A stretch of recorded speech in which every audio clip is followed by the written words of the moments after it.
স্বরূপানন্দ ঝা ওরফে সোনাই ঝা, তুমি আমাদের ওপেন চ্যালেঞ্জ করেছিলে যে ডিবেটে আসতে, কিন্তু ডিবেটে আসতে গেলে যে দুই পক্ষের মত নিয়ে স্থান কাল পাত্র নির্বাচন করতে হয় তা মনে হয় তোমার জানা নেই।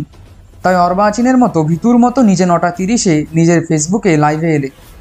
আমাদের টিম থেকে দুজন যেতে চাইলে তুমি তাদের জয়েন করাওনি। সে যা হোক, এবার তোমার ভিডিও নিয়ে কয়েকটা কথা বলি। তুমি বলেছো যে ধর্ম সম্পর্কে আমরা কিছু জানি না। ধর্ম সম্পর্কে কারা জানাবে আমাদের? তোমার মতো পৈতাধারী ব্রাহ্মণরা নিশ্চয়ই আমাদেরকে জানাবে। সুরেন্দ্রমোহন ভট্টাচার্য নিজের পুরোহিত দর্পণের ভূমিকাতে লিখছেন, হিন্দু সমাজে অভিজ্ঞ পুরোহিতের অভাব হয়েছে। বর্তমান পুরোহিতগণের মধ্যে অনেকে প্রকৃত পুরোহিত বাচ্য থাকিতে পারেন, কিন্তু অধিকাংশই অজ্ঞ। এবং তুমি নিজেও জানবে যে কটা ব্রাহ্মণ বা পুরোহিত সংস্কৃত বোঝে এবং সংস্কৃত জানে। তাই মিথ্যা তুমি আর বলবে না, সে আশায় রাখি। তোমরা নিজেরা যে ধর্ম জানো না, সে ধর্ম অন্য কাউকে তোমরা শেখাবে কি করে? অয়মে বা বৃদ্ধি প্রক্তা শূদ্রাণাং মন্ত্রবরিয়িতা অমন্ত্রস্য তু শূদ্রস্য বিপ্রমন্ত্রেণ গৃহতে। এই শ্লোকের ব্যাখ্যায় সুরেন্দ্রমোহন ভট্টাচার্য মহাশয় বলছেন, বিপ্রভিন্ন কাহারও বেদমন্ত্র অধিকার নাই। যে শাস্ত্রের শিক্ষার অধিকার তোমরা নিজেরাই কেড়ে নিয়েছ, সেই শাস্ত্রবিহিত ধর্মকে কিভাবে আমাদের মতো অব্রাহ্মণরা জানবে? আশা করি তুমি এই প্রশ্নের উত্তর দিতে পারবে। মনুসংহিতার প্রথম অধ্যায়ের 93 নম্বর শ্লোক বলছে, ব্রাহ্মণই কেবলমাত্র বেদের অধ্যয়ন এবং অধ্যাপন করতে পারবে। সুতরাং আমাদের শাস্ত্র বা ধর্ম না জানার পেছনে তোমরাই দায়ী প্রত্যক্ষভাবে। মনুসংহিতা 2য় অধ্যায় 16 নম্বর শ্লোকে বলছে, এই ব্রাহ্মণই মানবশাস্ত্র অধ্যয়ন ও শ্রবণ করার অধিকারী, অন্য কেউ নয়। যদি পারো তাহলে বাবা সাহেবের জীবনী কোনোদিন পড়ে নিও। ব্রাহ্মণ্যবাদ কি সেটা তুমি বুঝে যাবে।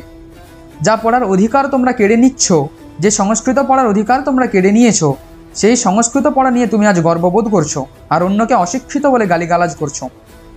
তুমি বলেছো যে আমরা বিবেক বুদ্ধি দিয়ে ভিডিও বানাই না।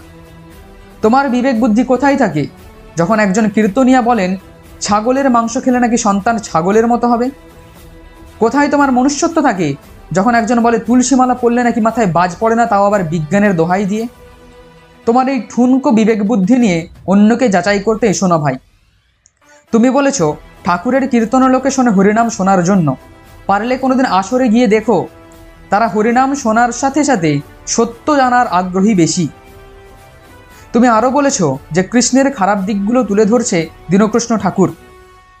পারলে ভয় না পেয়ে আমাদের সাথে লাইভে এসে শাস্ত্রার্থ করো, আলোচনা করো। তোমার চোখে শাস্ত্র দিয়ে, চোখে আঙুল দিয়ে দেখিয়ে দেব যে ঈশ্বরের অবমাননা কারা করেছে, আমরা নাকি তোমার শাস্ত্র করেছে। তোমার বিবেক জাগেনি যখন ইন্দ্রমিত্র আর ডাক্তারবাবু মিলে বি.আর. আম্বেদকরকে চিটিংবাজ বলেন। তুমি বলেছ তারা চেনে না তাই তারা অপমান করেছে। যদি তারা না চেনেন তাহলে বাবা সাহেবের বংশের নাম কিভাবে মুখস্থ রাখলো তারা? আচ্ছা, এই ভীমবাদী থেকে মনে পড়লো যে আমাদের যে সংবিধান যে লিখেছেন যিনি ডক্টর বাবা সাহেব আম্বেদকর, ঠিক আছে, তিনি তো একটা ব্রাহ্মণের কাছ থেকে শিক্ষা গ্রহণ করেছেন, তাই না? যে বাবা সাহেব আম্বেদকর, যে নিজে তারা বাবা সাহেব আম্বেদকর হচ্ছে, ওরা 5 ভাই, 5 ভাইকে সবাই বোন। আচ্ছা আচ্ছা। তাদের পড়াশোনার মতো ক্ষমতা ছিল না। কৃষ্ণ আম্বেদকর, কৃষ্ণমোহন আম্বেদকর তার কাছে পড়াশোনা করেছে। আচ্ছা, বাবা সাহেব আম্বেদকর আসল নাম কি? আসল নাম হচ্ছে তোমার ভীমরাম সোকপাল। বাবার নাম হচ্ছে ভীমাবাই, বাবার নাম হচ্ছে রামজি মানবজি সোকপাল, মায়ের নাম হচ্ছে ভীমাবাই সোকপাল, ভাইয়ের নাম হচ্ছে বড়রাম সোকপাল।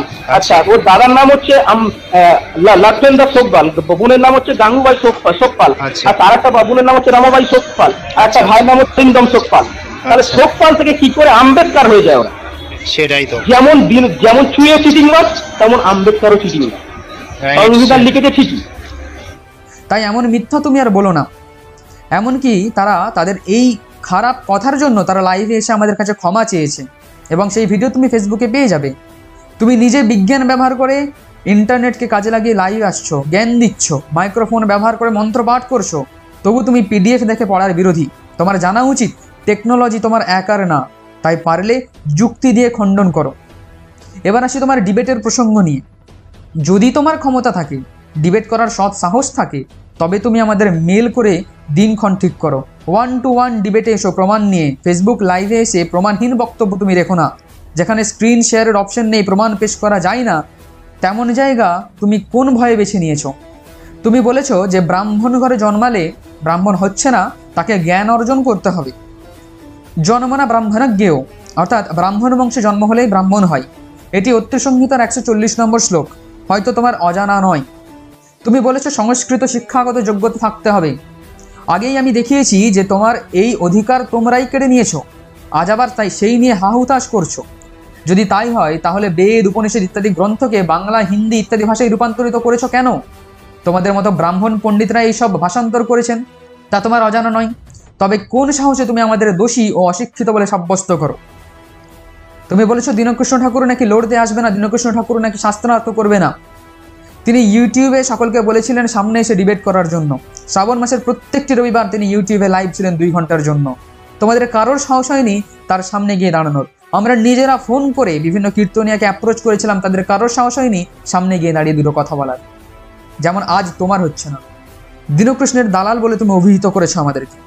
তুমি বারবার কোনো পুলিশের আইডি ট্যাগ করে বা তার সাথে চেনা পরিচিত থাকার নিরিখে আইনি আওতার ভয় দেখাচ্ছ। সেই অফিসারের থেকে জেনে নিও, যদি তুমি আমাকে দীনকৃষ্ণ ঠাকুরের দালাল প্রমাণ করতে না পারো তবে আদালত তোমার বিরুদ্ধে কী ব্যবস্থা নিতে পারে তুমি তা জেনে নিও। আমরা যা বলি তা প্রমাণ দিয়ে বলি, তাই তুমি যা পারো করে নিও। কিন্তু তোমার পেজ রিপোর্ট করার যে খারাপ অভ্যাস রয়েছে সে অভ্যাস তুমি আর কন্টিনিউ করো না দয়া করে। তোমাকে ভিডিওর পরিশেষে আরও একবার জানিয়ে দিই, যদি তোমার ক্ষমতা থাকে আর যদি ডিবেট করার সৎ সাহস থাকে তবে তুমি আমাদের মেল করে দিনক্ষণ ঠিক করে নিও। 1-to-1 ডিবেট করো প্রমাণ নিয়ে এসে। ফাঁকা বক্তব্য তুমি ফেসবুক লাইভে এসে ক্যামেরা অন করে দিও না। যেখানে স্ক্রিন শেয়ার করার অপশন নেই, যেখানে প্রমাণ পেশ করার অপশন নেই, শুধুমাত্র মুখের কথাই কাজ হয়, সেরকম প্ল্যাটফর্ম তুমি বেছে নিও না। যদি তোমার সাহস থাকে, যদি তোমার ক্ষমতা থাকে, তুমি এসো লাইভে আমাদের সাথে সরাসরি প্রমাণ পেশ করে। এই তোমার কাজ আমি জানিয়ে গেলাম।